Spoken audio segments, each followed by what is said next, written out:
আমাদের মধ্যে অনেকে মনে করে খেজুরের মধ্যে বিচি ছাড়া খেজুর আছে।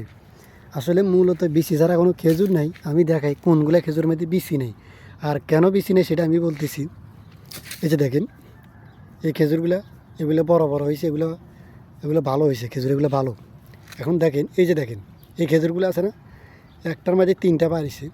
এগুলো এরকম, এগুলোর মধ্যে কোনো বিচি নেই। আমি একটা কামড়ে দেখাইতেছি।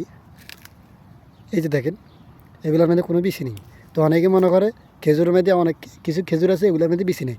তো এখন এগুলোর বিচি নেই কেন, আর এগুলোর বিচি আছে? আমি তারপরে একটা দেখাইতেছি। এই যে দেখেন, এগুলোর বিচি আছে। তো মূলত এখানে সমস্যা হয়েছে কি, এই যে খেজুরটা দেখতেছেন না, এটা হয় নাই, এটা ভালো হয় না। এখানে বেড়া ফুল বানছি, এই বেড়ি খেজুরের লাগে বেড়া ফুল বানছি যে বেড়া ফুলের কাজ এগুলোর মধ্যে হয়নি, এই জন্য এই খেজুরগুলো হয় নাই। তো যেগুলো খেজুর হয় না সেগুলো এইভাবে এরকমে হয়, এগুলোর মধ্যে বেশি থাকে না। মূলত এটাই। তো আমরা অনেকে যেটা মনে করতাম, তো আজকে যারা ভিডিওটা দেখছেন অনেকে বুঝলেন। তো মূলত কেন এগুলোর মধ্যে বেশি থাকে না আর এগুলো কেন এরকম হয়, মূলত এগুলো খেজুর হয় নেই, এই জন্য এগুলোতে এরকম, এবং এগুলোতে কোনো বেশি নেই।